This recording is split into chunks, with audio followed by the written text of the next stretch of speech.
posibilidad ng tagumpay o kabiguan, ng ligaya o lungkot.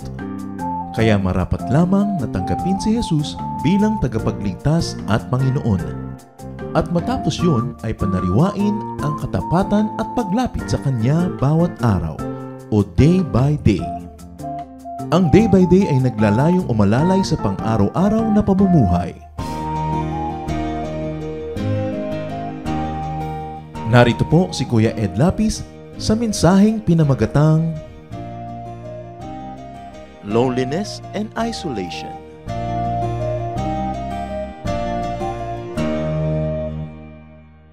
Matthew 26:38. Sinabi sa kanila ni Jesus, "Ako'y halos mamatay sa tindi ng kalungkutan. Maghintay kayo rito at samahan ninyo ako sa pagpupuyat." Loneliness and isolation. Thank you, Father, that you are with us, you are in us, and you never leave us. Sa sandaling ito, Panginoon, kami po ay nagpapasakop, humihingi ng kaliwanagan, karunungan, at mangusap kayo sa amin para mga pang-araw-araw na buhay namin ay maiayon namin sa iyong kalooban. Be our preacher, our teacher, our healer. We seek you. Thank you, Father, in the name of your Son, Jesus. Marami mga tao kuminsan nagsasabi nila halos mamatay sila sa lungkot. Sabi ni Jesus nung siya ay magdarasal sa halamanan ng Gethsemane, ganun din. Matthew 26:38, He said to them, "My soul is overwhelmed with sorrow to the point of death. Stay here and keep watch with me." These two sentences will give us a great insight into how to handle deep loneliness and isolation. But suffice to say, Jesus knew extreme sadness. Alam niya ang pinakamatindi, pinakamalalim na lungkot na halos pa nga, sabi niya, ay ikamatay niya. Mark 15:34, And at 3 p.m, Jesus cried out in a loud voice, my God, why have you forsaken me?" At nung malalagot ang kanyang hininga, ay naramdaman niyang nalagot din ang kanyang pakikipag-ugnayan sa Ama. Jesus knew extreme rejection, extreme isolation.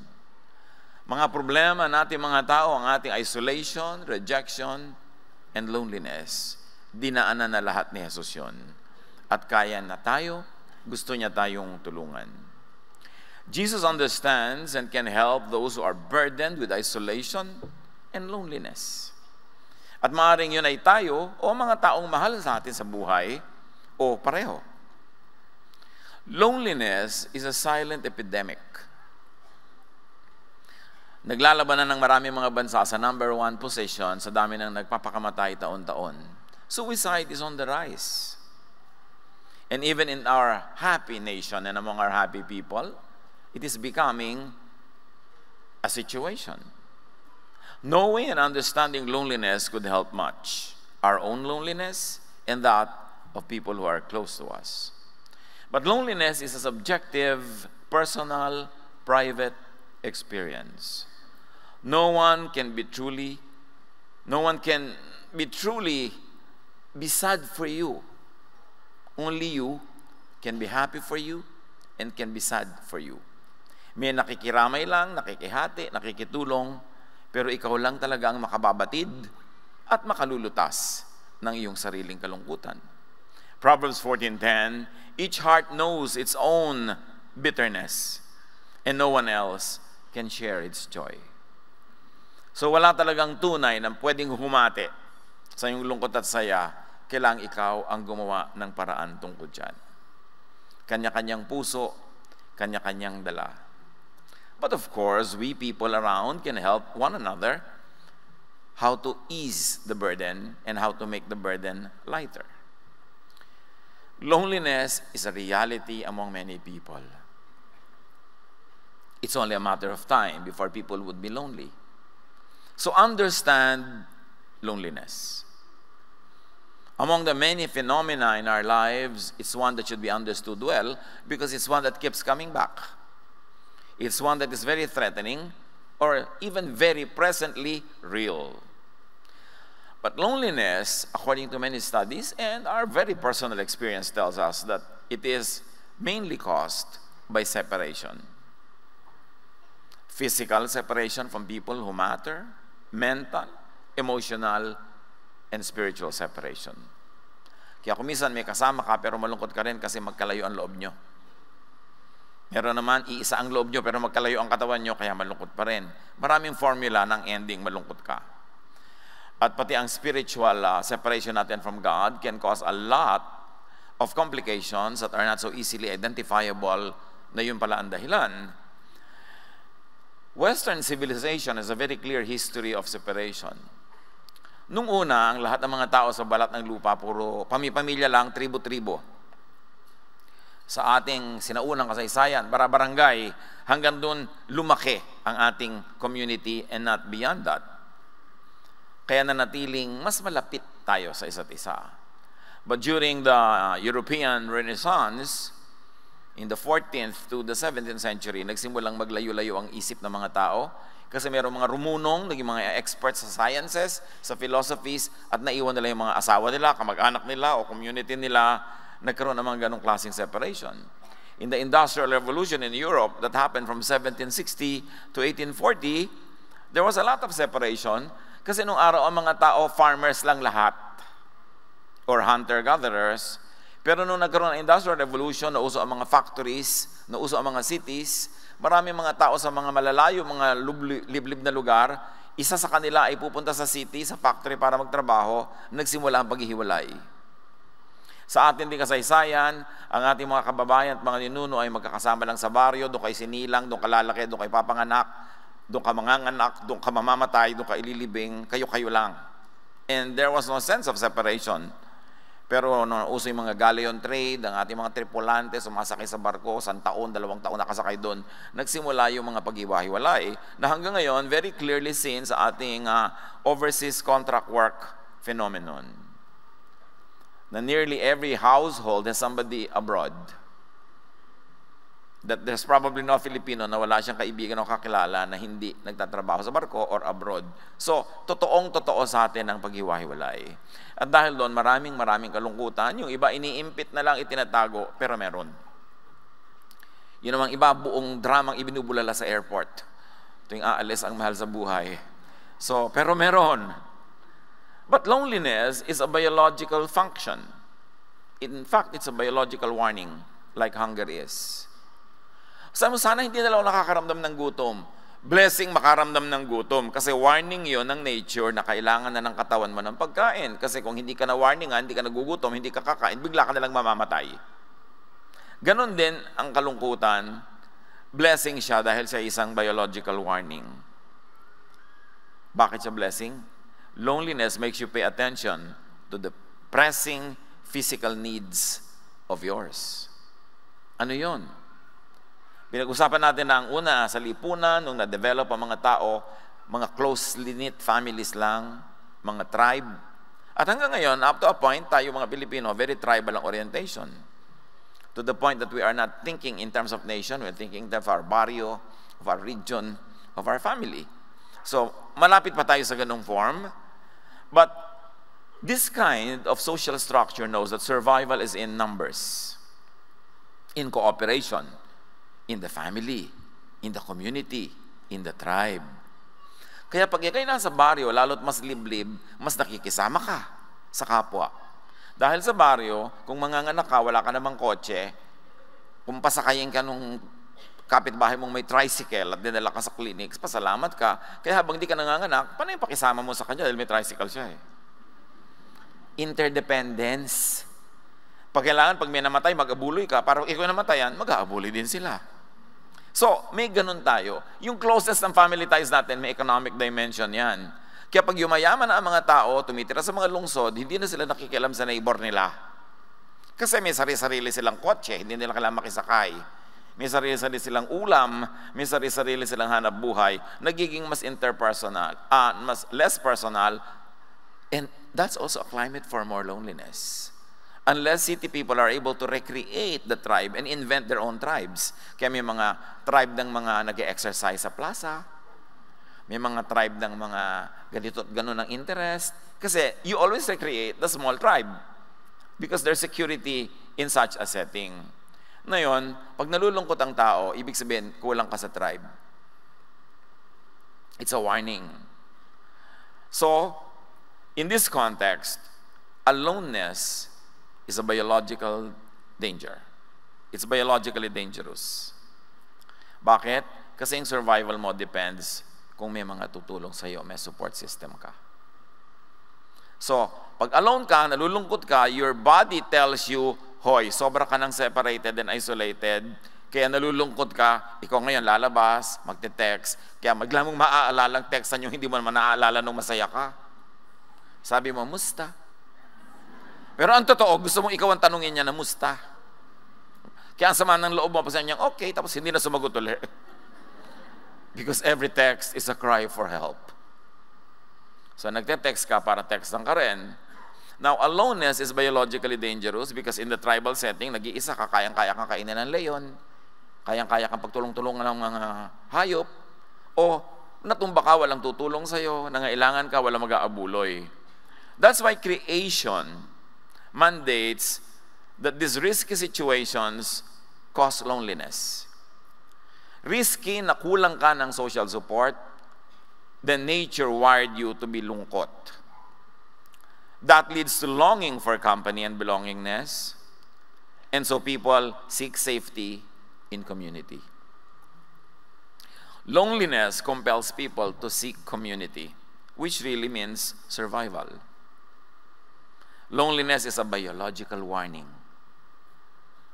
na delikado ka pagka nangailangan ka, walang tutulong sa'yo. Pag namatay ka, walang maglilibing sa'yo. Pag nagkasakit ka, walang magdadala sa'yo sa ospital, walang dadalaw. So, lumungkot ka ng lumungkot para pag nalulungkot ka na, gagawa ka ng paraan to connect with people. Kailan usong-uso ang sense of community? In primitive times, because the tribe had to survive, or the family. Kasi pati mga hayop, kalaban mo rin eh. Kailan uso yan? When there is a need for interdependence. Kailan usong-uso ang sense of community? In times of poverty, or crisis, or trauma, or grief. Kaya pag may namamatay tayong mahal sa buhay, nagkikita-kita tayo, naglalamay tayo doon, kwentuhan ng walang katapusan, para i-comfort ang isa't isa. Ang lungkot naman na maglalamay ka mag-isa. Baka mauna ka pang ilibing doon sa bangkay.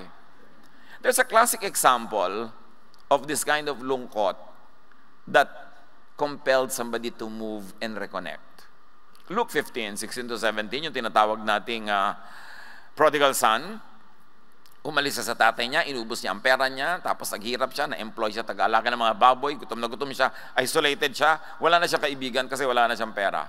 Sa tindi ng kanyang gutom, at dahil wala namang nagbibigay sa kanya ng pagkain, halos kainin na niya ang mga bungang kahoy na kinakain ng mga baboy. Ngunit, napag-isip-isip niya ang kanyang ginawa.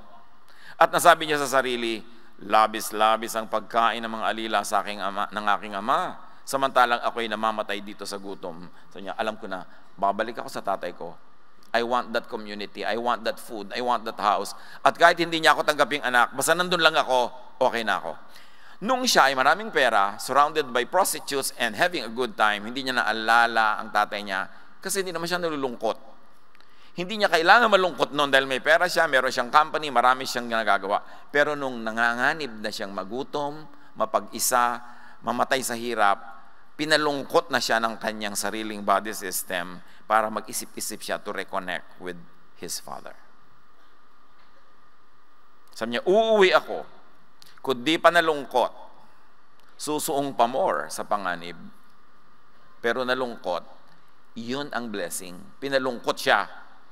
Nakawire na sa atin yun, sa ating creation. We were fearfully and wonderfully made.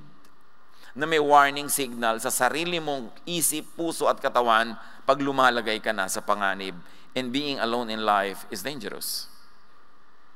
Because we thrive in community, in interdependence. Loneliness makes people pay attention to their social needs. Kaya sa mga impersonal societies, especially in the West, in the highly materialistic and developed economies, na ang relation ay hindi na dahil tiya mo siya, hindi dahil pinsan siya ng nanay mo, kapitbahay na matagal ng tiya mo. So gumagawa ang mga tao ng invented relationships. Kaya may mga gym club, camera club, at yung mga talagang mga alcoholics sa walang tutulong, may Alcoholics Anonymous, sila ang nagtutulungan, iniimbento nila yon. They have to go back to the cave and they recreate that kind of cave.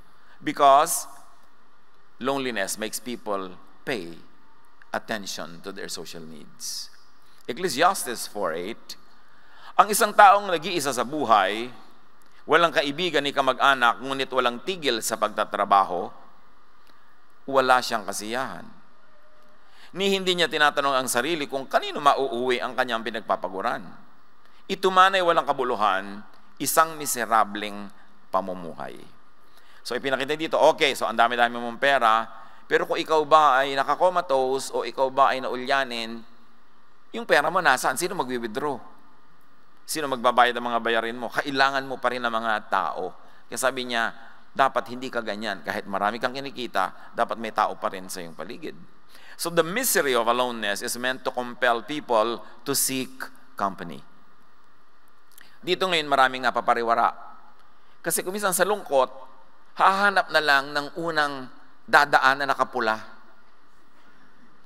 Pagka wala si Mr. Right, si Mr. Right now na lang.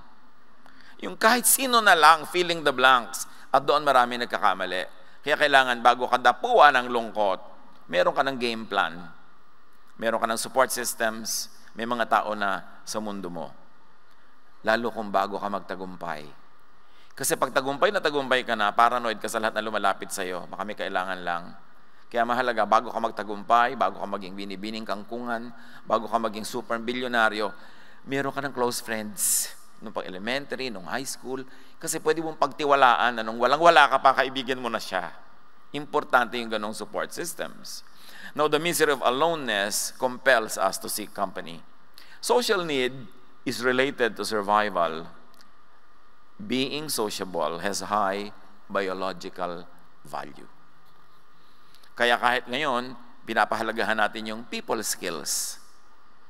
Kasi pag may people skills ka, marunong kang makipagmabutihan, makisangkot, marunong kang makisalamuha, ang dami-dami mong benefits sa buhay.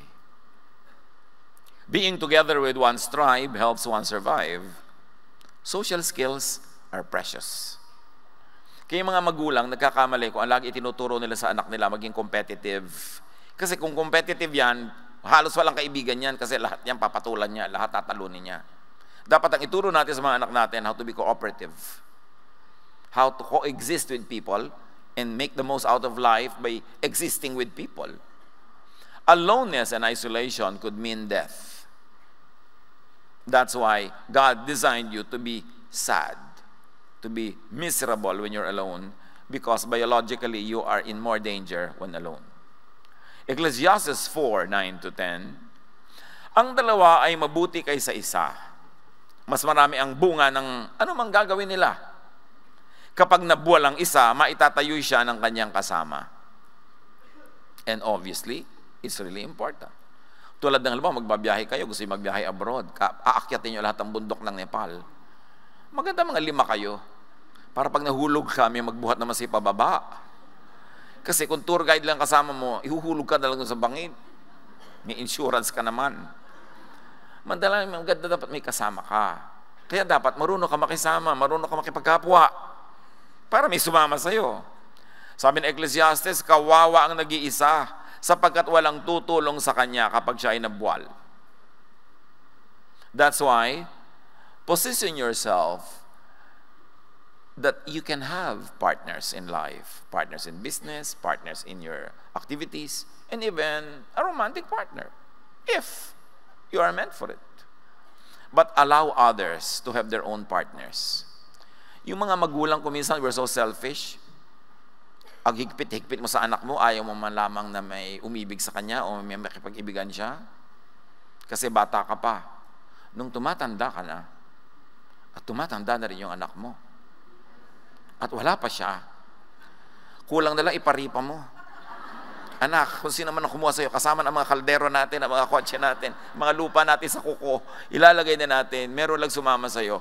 Kasi alam mong, hindi siya dapat ding mag-isa sana ako hanggat maaari, hanggang pagtanda. Pero ayaw mo pa na mangyari yun, hihigpitan mo ng sobra-sobra habang bata. Kailan mo ipagtutulakan pag 50 anyos na? Sa bagay ngayon, 50 is the new 20.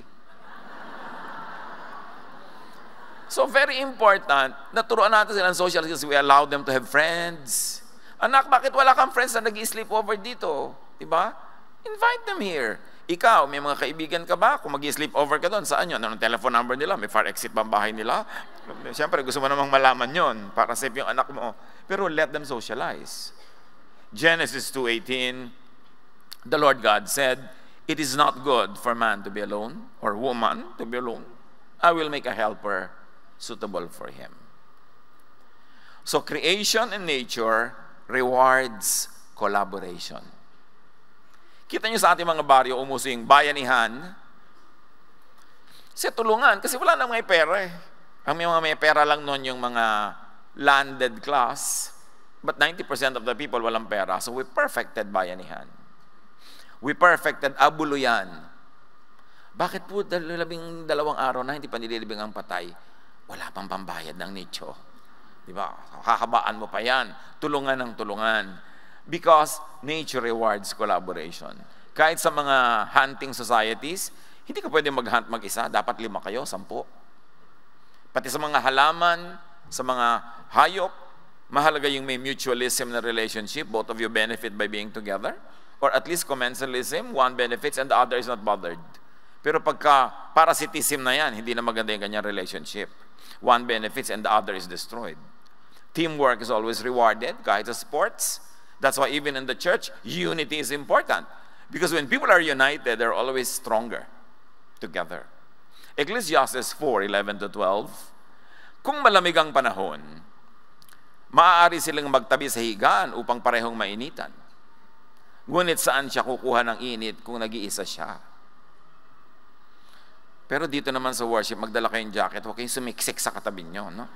Lalo kung hindi naman niya kayo pinapasiksik. Pero ito, may mutual consent na magsiksikan. Kung ang nag-iisa ay maaaring magtagumpay laban sa isa, lalo na ang dalawa. Mas magtatagumpay sila kung dalawa sila. Ang lubid na may 3 pilipit na hibla ay hindi agad malalagot. So mahalaga, meron kang karamay. Friends multiply our joy and divide our sorrows. So it's important na marunong kang makitungo. Proverbs 18:1, ang taong makasarili ay humihiwalay sa karamihan at salungat sa lahat ng tamang isipan. In other words, sabi ng Proverbs, yung sobra kang selfish, abnoy. Hindi natural yan. Dapat hindi ka selfish. Dapat give and take. Dapat nakikipagmabutihan ka kasi for survival niya at mo, you need to have people around you. Creation wired the brain to feel pain in aloneness. Kaya kung nag-e-enjoy ka laging alone, as in extended aloneness, extended enjoyment, hindi na yan normal. Because we were wired to feel pain in aloneness so that we will relieve the pain by seeking company. It means cooperating with others. It means enhancing your chances at survival and even at thriving. Loneliness is meant to stop and to minimize behavior that isolates people. Kaya ka pinapalungkot ng Diyos para tigilan mo ang paghiwalay sa kapwa-tao, humanap ka ng koneksyon. That is why rejection and isolation hurt. Bakit pag may nagre-reject sa'yo, nasasaktan ka? Kasi we were wired by God to want to be accepted. Because when we are accepted, we are safer because we are with the group. Pero yung nire-reject ka na, nagre-rejoice ka pa, abnormal yan. Or pride na lang yan, ayaw mo lang aminin. Kaya masakit yung nire-reject ka. And yung sakit na yon ang magtuturo sa ating makibagay, makisama sa tama, para hindi tayo ma-reject. At stronger tayo pag meron tayong support system. Jesus took up and endured extreme isolation and loneliness so He can save us from it. Salamat. Dinanas ng Diyos lahat yan ng Panginoon para kayang-kaya at alam na alam niya tayong tutulungan. Isaiah 53:3, hinamak siya ng mga tao at itinakwil. Nagdana siya ng hapdi at hirap. Wala man lang pumansin sa kanya. Binaliwala natin siya na parang walang kabuluhan.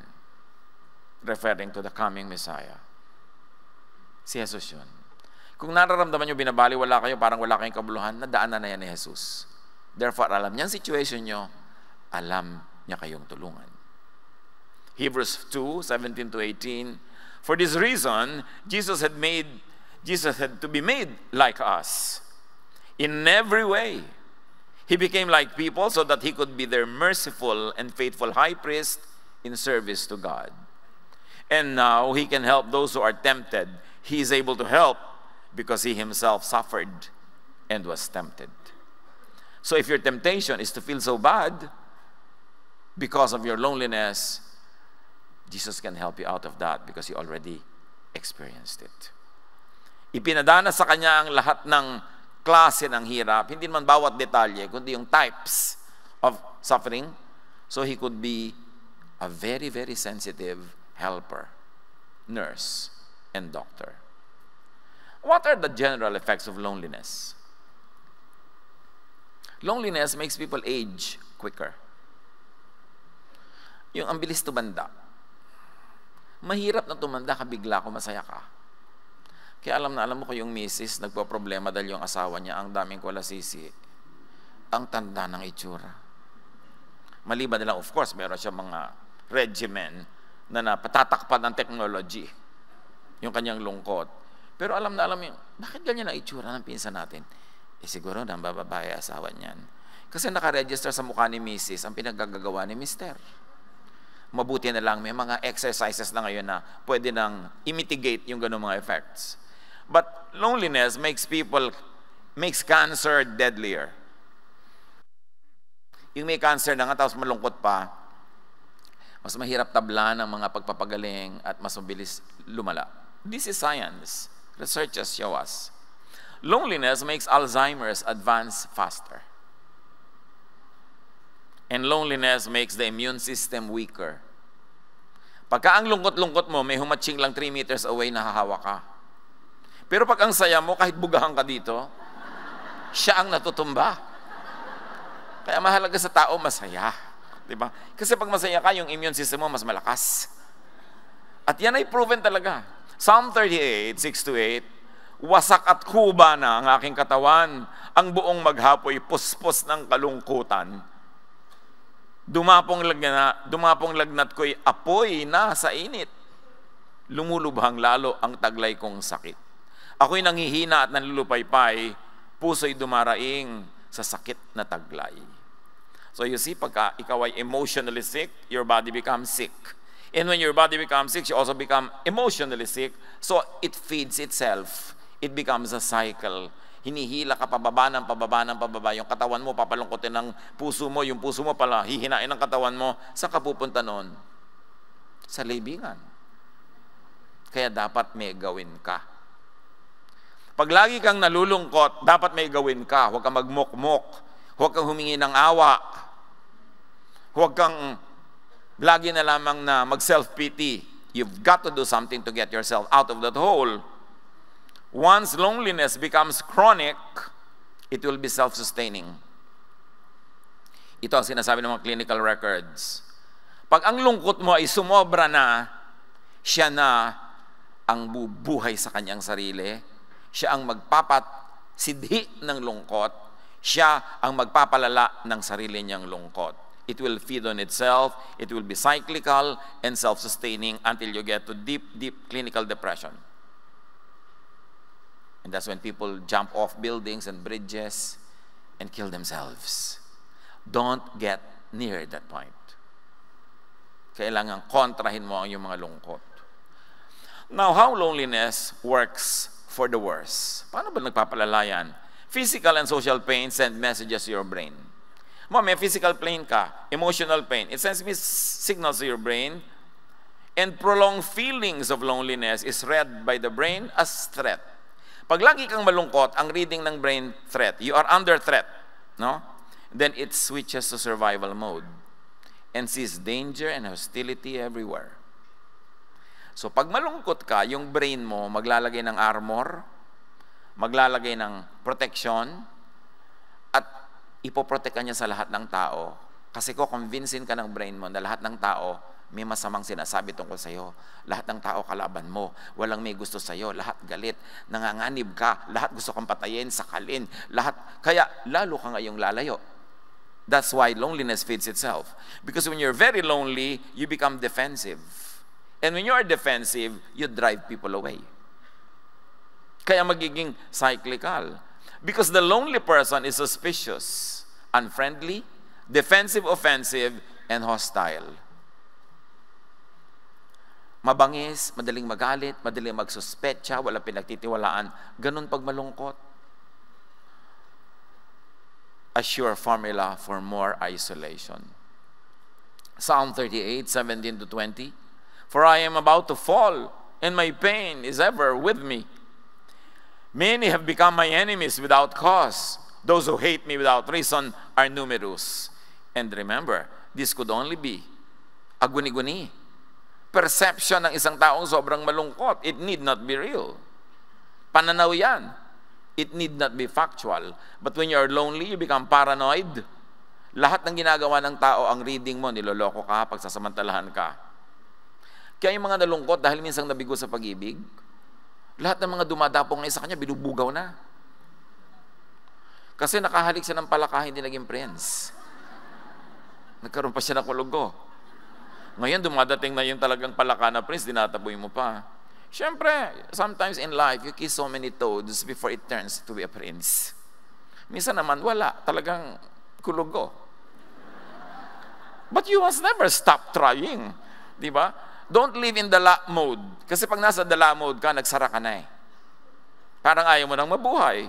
Hindi mo na binibigyan ng sarili mo ng chance. Verse 20, those who repay my good with evil, lodge accusations against me, though I seek only to do what is good. Yan ang perception ng isang taong depressed. Bait-bait ko naman, masama sila. Inaapi nila ako. Pagka hindi ka nabate, iniistab niya ako. Ayun naman pala, hindi ka lang talaga nakita. Pero laging pangit ang interpretation. Kasi nga yung loneliness mo, papalonelihin ka niya lalo. Hanggang magising ka sa katotohanan na kailangan mo siyang talunin, pero may mga iba, hindi nagigising, sila'y natatalo. Loneliness makes people assume the worst of other people's intentions.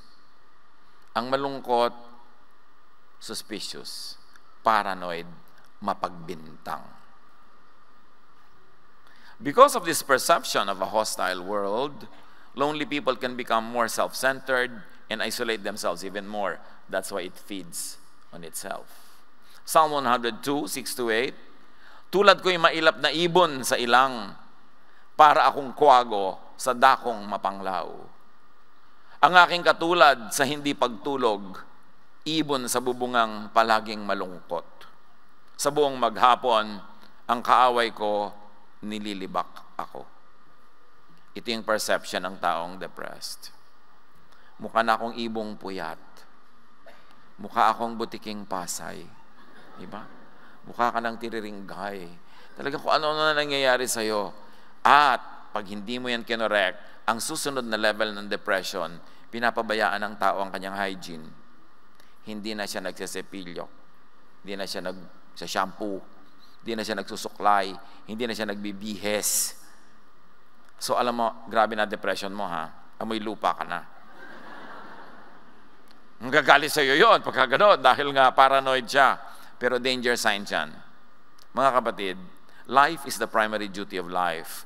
So when a person does something against life, like against eating, against enjoyment, against hygiene, the person is committing suicide. Slowly. Kailangan sensitive tayo sa ating mga kasama sa bahay. Mami, bad breath po si daddy, baka po depressed. Anak, nobyo ko pa lang, bad breath na siya. So, hindi yan depression. May gano'n naman, huwag kayo mag-overreact. Pero bantayan ninyo ang inyong mga kasambahay. Kasi kung minsan, clueless tayo, nagbibigti na pala. Importante to be open-minded. Feelings of isolation leads to tension and sadness, which makes you focus your attention selectively on the negative. Pagka depressed ka at malungkot, lahat ng tingin mo negative. May suot kang lenses na dark, and the world is dark. Not because it is, but because you make it dark with your perception. Feelings of isolation makes you think negatively about yourself and others, and it leads to more isolation. This becomes more and more severe that you may find it harder to escape without professional help. Kaya pag kami sobra ng depression, sobra ng lungkot, kailangan na ng clinical intervention. It's good to see a psychiatrist. It's good to see a professional counselor. Sometimes you need chemical intervention, medication, to balance the blood. There are recent studies that now people can be restored without chemical intervention, but still in experiment stage. Kaya napaka-importante yung medication, proper food, proper nutrition to balance the blood. At least physically mabalance ka para ma-induce yung mind mo na maging balance din, because the cycle has to be broken somewhere. If you cannot break it in the physical, you have to break it in the emotional part. But you have to break into the person. Any of those entrance points would do. Kaya mahalaga rin yung spiritual experience.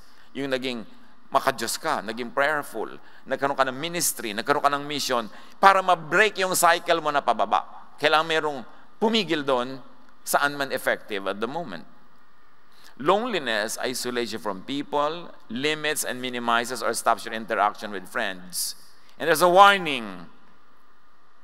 If you're always declining invitations, you could be depressed. Iba-ibang excuses mo dyan. Busy ako, marami akong trabaho, ma-traffic, tinatamad ako. Pero what's wrong with you na ayaw mong dumalo sa kasalan? Masaya naman. Liban na lang yung talagang sobrang American accent na MC. Bakit ayaw mong pumunta sa patay? Di ba? Mga kaibigan mo yan, dapat ka makiramay. But ayaw mong pumunta sa birthday party, kainan, sayahan. So, if you are turning down more than 80% of invitations from people that you care about or people who care about you, count it as a warning. Dahil ang gusto mo, magbukmok, mag-isa. Yun nga yung sinasabi noong verse na binasa natin. Payaman ka ng payaman, trabaho ka ng trabaho, mag-isa ka naman. Bakit? Ano ang nangyayaring deception in your life? When you decline invitations, warning. But there's a deeper warning when you no longer receive invitations. Dahil nagsawa na ang tao sa decline mo. Hindi ka na iniimbita. Lulubog ka ng lulubog sa aloneness. Pagka hindi na rin nakikisalamuha sa iyo yung iba, tulad ng ayaw mo makisalamuha sa kanila, now the outside world has become a manifestation of your thoughts. Yung loob naging labas. Sa loob at labas ng bayan kong sawi. Sabi ni Balagtas. Kasi yung niloloob mo, pagka nangyayari na sa labas, na ilipat mo na sa labas, yung dati, personal reality mo lang. Dahil ang labas sumusunod sa loob. Matter obeys thought. At pag laging ganun ang thought mo, susunod ang physical world mo dyan. So help yourself and help people when you see this happening. Remember, loneliness is a blessing. It is a warning that you should connect with people, that you should build bridges instead of walls. Sabi nga ng isang cheesy na poster, people are lonely because they build walls instead of bridges. It's a sign. Get out of loneliness if you are in it. Get people out if they are in it and you can help them. Get rid of its cause. You must question loneliness. Pag nag-iisa ka, ang lungkot-lungkot mo, ayaw mong makisalamuha, dala ka sa mga tao, ayaw mong makagbabutihan, you must not accept that. Question it. Psalm 42:11, why my soul are you downcast? Para pamiwangan mo yung sarili mo. Bakit ka ba nalulungkot? Anong dramang bukid dyan? Tigilan mo yan. Why so disturbed within me? Put your hope in God, for I will yet praise Him, my Savior and my God. So, labanan nyo siya. Ba't ka ba nalulungkot? Anong arte mo? Tumigil ka. Dapat ganunin mo ang sarili mo. Pero huwag mong gawin yun dun sa pasyente. Kasi baka lalong malungkot. Medyo dapat mas bula-bulahin mo muna siya. Huwag man biglang ganun dahil baka lalong ma-depress. So sa sarili mo, you can do that. And change your loneliness mindset. Alam niyo ba na may mga mindset na talagang nakatugma para lumungkot? Pinapakinggang tugtog, malungkot. Aaten ng party, malungkot ang damit. Ang bulaklak niyang plastic sa bahay, malungkot. Pag nagayo siya ng plato yung pagkain, nakakaantok tingnan. Wala man lang saya, di ba? Mga ulam niya, gray. Di ba yun? Dapat pinapasaya mo yung buhay mo. Kuminsan kasi yung masaya baduy. Hindi bali na, basta huwag ka lang maloka. Kasi correct naman yung color scheme mo, pero nakakalungkot. Alam niyo yung mga correct color scheme, malungkot ha? Aminin niyo yan. Pa yung mga damit mo, bulaklakan, may mga ganyan-ganyan, para kang estabilo. Pero masaya ka. So, ang unahin mo yung masaya ka, huwag na yung correct ng mga itsura mo. Yung laging prim and proper, gray lang yun, black, mga somber colors, mga gusto lang yun na suot-suot ng mga nagyayaman-yamanan. Pasayahin mo ang sarili mo. Kaya tuwan-tuwa ako, minsan may nakita ko mga babae sa kalye, nag-iintay ng jeep, ang lalaki ng mga bulaklak sa ulo, mga ribbon, garter. Hindi ito malulungkot. Kasi, pinapasaya niya ang sarili niya. So, change the loneliness mindset. Romans 12:2, do not conform to the pattern of this world, but be transformed by the renewing of your mind. Then you will be able to test and approve what God's will is. His good, pleasing, and perfect will. And His will is that you get out of that loneliness mode. And you be happy and you enjoy life. That is the will of the Lord for you. Do not conform to the pattern of loneliness and depression. You have to get out of it. Check for your negativity. 1 Thessalonians 5:18, give thanks in all circumstances, for this is God's will for you in Christ Jesus. Always find something to thank God for. And be very profuse and dramatic with your thanksgiving. Meron, pastor, yung pong katabi ko sa worship, pwede ba ilipat nyo sa likod? Kasi worship lang, nagtatatarang pa. Yung kasasayaw. Mabuti na yung kesa naniniga siya, tinihimatay sa lungkot. Di ba? Hayaan nyo na mag-express. Kailangan magsikilin ang sarili. Konting-konti lang dapat yung sinisikil. Dapat express yourself. Get out of loneliness and stay out of it. Seek God. Psalm 68:6. God provides homes for those who are lonely. He frees people from prison and makes them happy. But those who turn against Him will live in the desert or live alone. People are in prison. And most of those prisons were made by them. Or made by their people who matter in their lives, who do not know any better. Kailangan makalaya. That's why Jesus sets free. That's why we should set people free. To express themselves, to be themselves, to love their true loves, to live their true lives, para mawala yung mga depression na yan. Psalm 16:9-10, therefore my heart is glad and my tongue rejoices. My body also will rest secure. Because you will not abandon me to the realm of the dead, nor will you let your faithful one see decay. Many levels of meaning, but the general truth is this: God will not want us to decay. God would like us to be fresh. And His blessing is new every morning.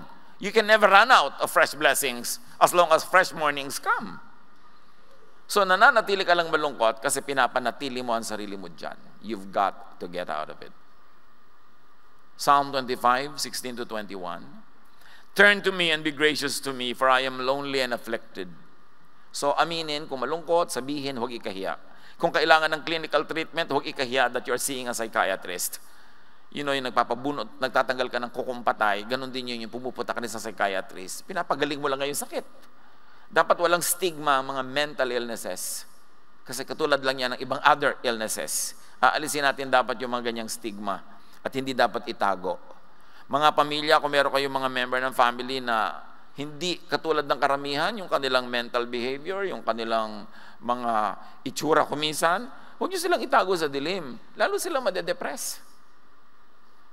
Dapat silang ilabas, maarawan, mahanginan. Dahil yun ang binigay sa atin ng Diyos. Yun ang mahal natin sa buhay, yun ang pamilya natin. Huwag tayong mabuhay sa pagtatago, sa hiya.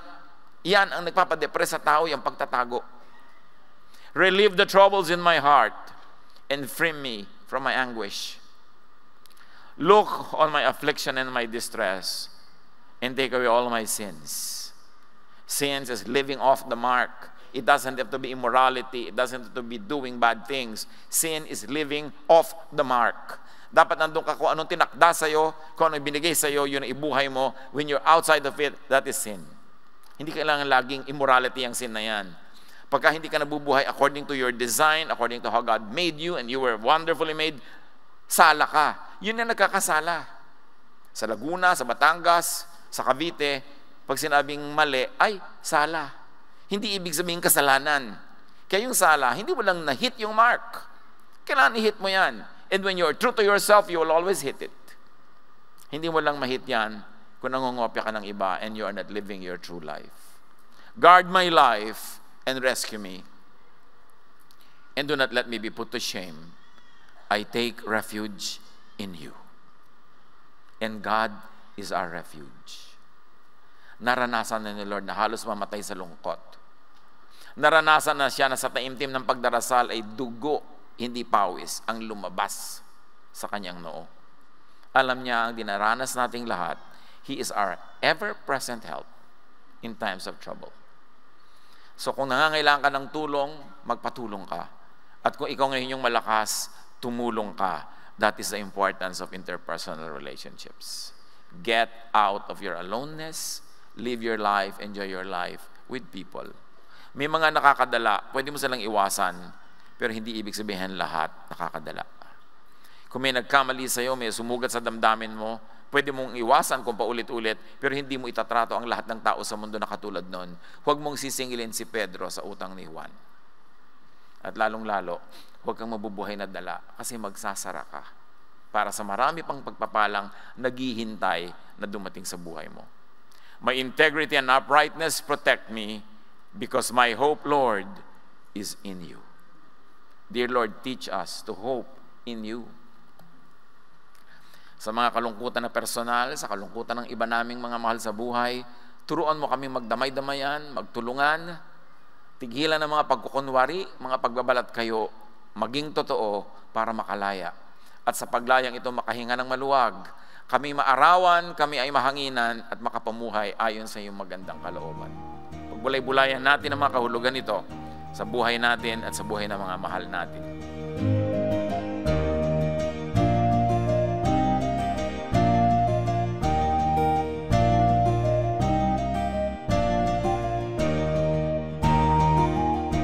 Ang katatapos pong mensahe ni Kuya Ed Lapiz ay pinamagatang Loneliness and Isolation.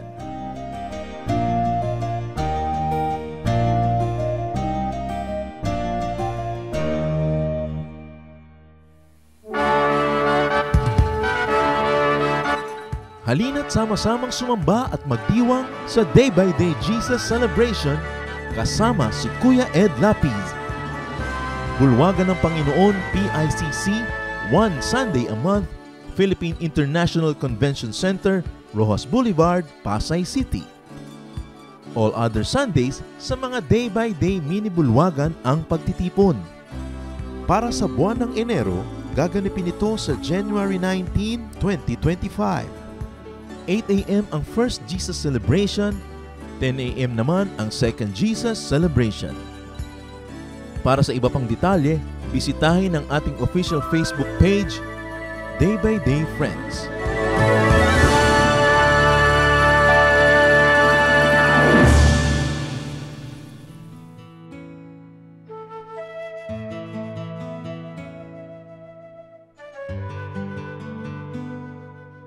Bakit kapag Biyernes, munggo ang ulam?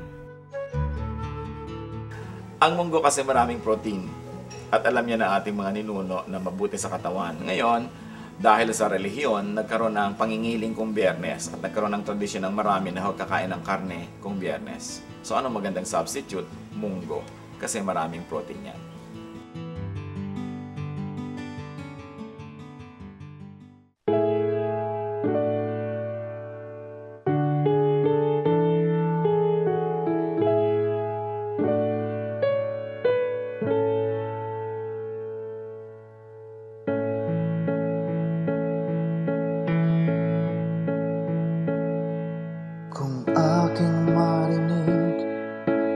Banayad mong tinig, paligid may dilim, sa pag-asa'y hitik, at kung sa panahon ba ng kasiyahan walang pagkalimot, dalay pasalamat.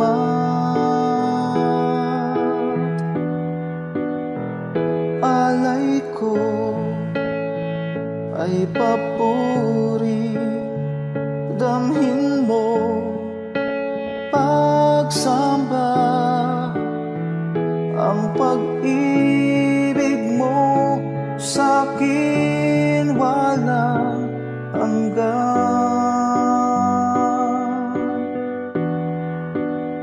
Sa iyo kabutihan buhay ay nakamtan, pupurihin ka magpakailan pa man, aking Diyos.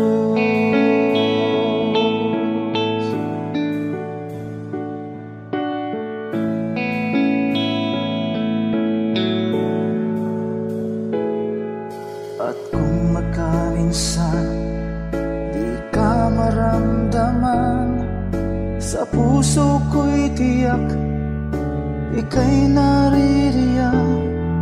Kahit sa dulo man itong aking buhay, ika'y aking lakas, hindi mangangamba.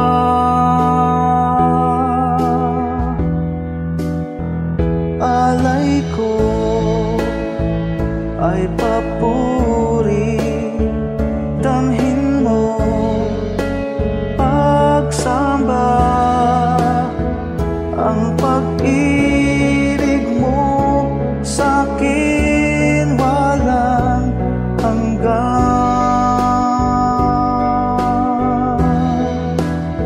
Sa iyo kabutihan buhay ay nakamtan,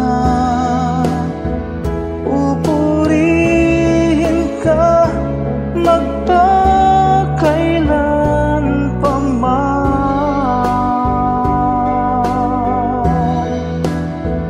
aking Diyos.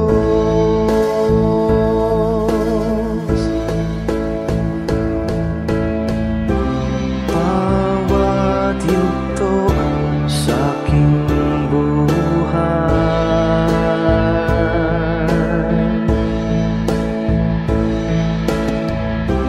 laging laan iyong gabay.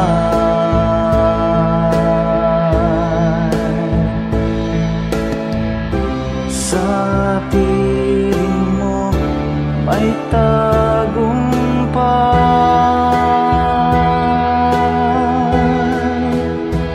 Alay ko ay papuri, damhin mo pagsamba, ang pag-ibig mo sa'kin walang hanggan.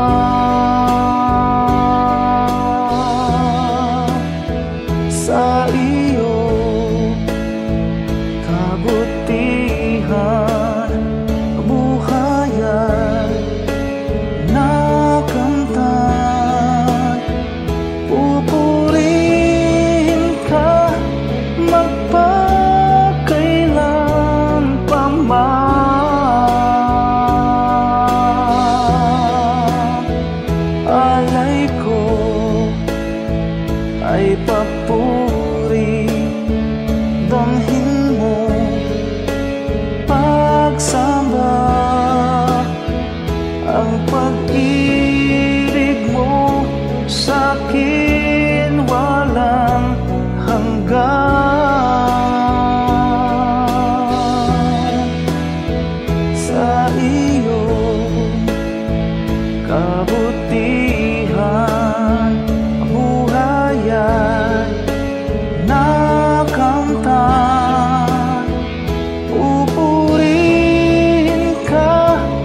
magpakailan pa man.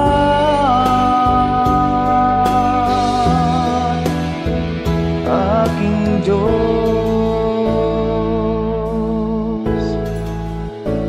aking Diyos,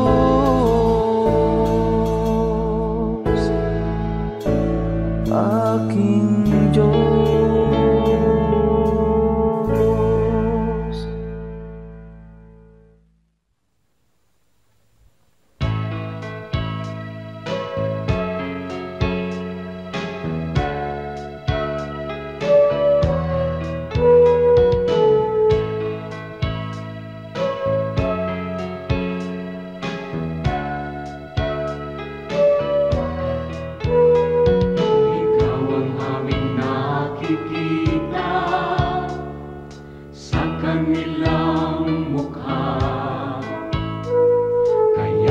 Mabuting balita, binabahagi sa mga dukha.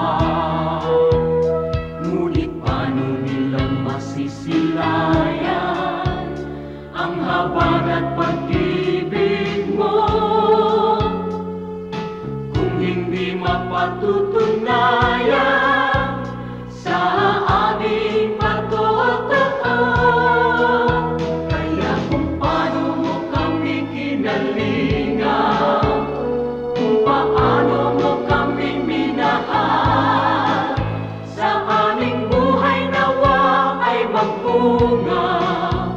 Ng pagtitiyaga at pagpapagal sa aming kilos, salita at damdamin, maranasan nilang totoo ang kabutihang natutunan namin na nagmumula sa'yo.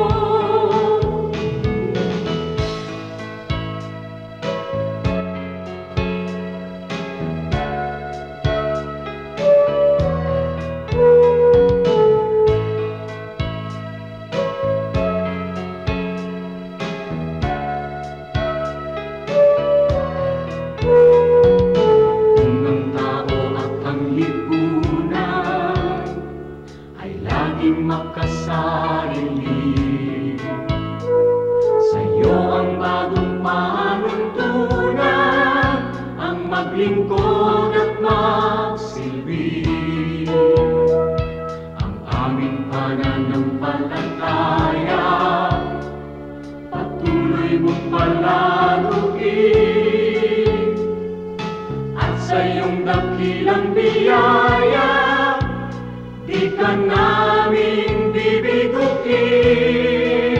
Kaya kung paano mo kami kinalingan, kung paano mo kami minahal, sa aming buhay nawa ay magbunga ng pagtitiyaga at pagpapagal sa aming kilos, salita at damdamin, maranasan nilang totoo ang kabutihang natutunan namin na nagmumula sa'yo. Ang kabutihang natutunan namin na nagmumula sa'yo.